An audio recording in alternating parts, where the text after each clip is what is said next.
russellformining.com.au, and joining me today is Julian Woodcock, the Managing Director for Viking Mines.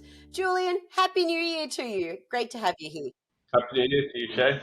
And what a way to start this new year. I have noticed the company has put out an updated resource for the first hit mine over in Western Australia. 7 grams per tonne of gold. Listen, Julian, this is pretty impressive.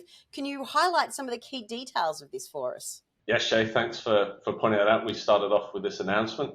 It's the combination of work on doing a review of the old mine, the first hit gold mine, as you mentioned. Yes, 7 grams a tonne, so it's a really robust grade.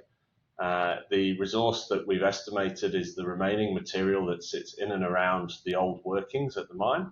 So this is the decline that went down to extract the gold when it was last in operation in the early 2000s. That was when the gold price was about $325 US an ounce. It's since risen more than 8 times to the current price.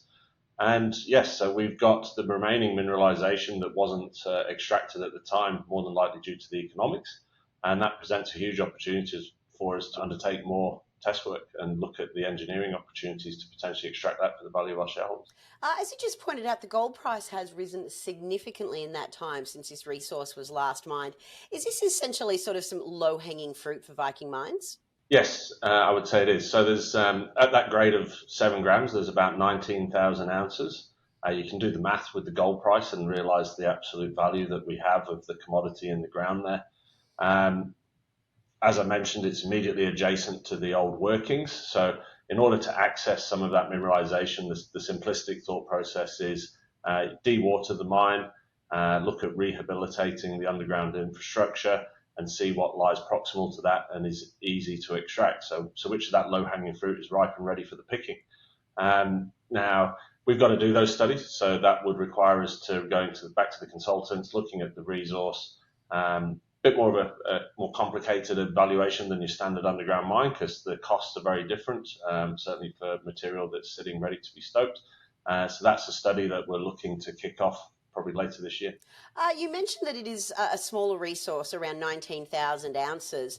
I know you're a gold explorer at heart. Tell me, how do you plan to grow this resource? So there's a number of strategies that we're employing that present the opportunity here. So firstly, I mentioned that if we look at potentially dewatering the mine and getting access to depth, that would allow us to be able to put in an exploration drive and drill the depth continuity of this resource. So there is still opportunity to chase it further. But at the moment, drilling from surface is quite an expensive proposition. So on the back of us doing those studies that I mentioned, if we can look one day to be able to dewater and gain access to depth, that would look immediately as an opportunity to continue with the resource and utilise the existing infrastructure.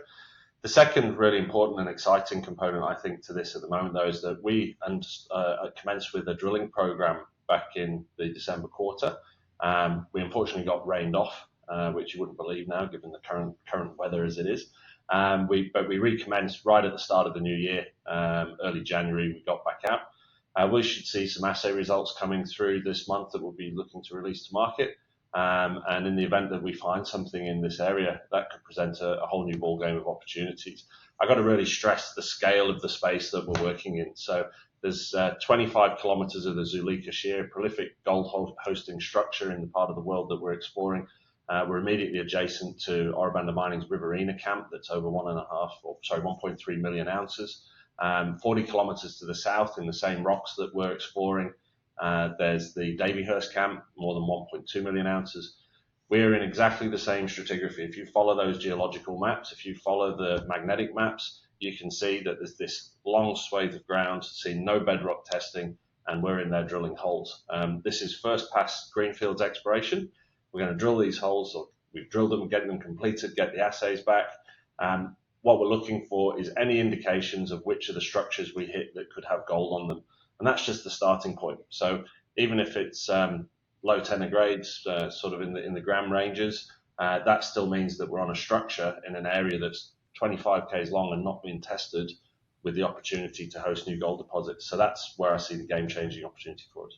Well, lots of great news coming out today. 7 grams per tonne in the resource, but also I love Greenfields opportunities. Julian, thank you so much for explaining those. Now, I look forward to those assay results. Thanks for being here. Thanks, Shane.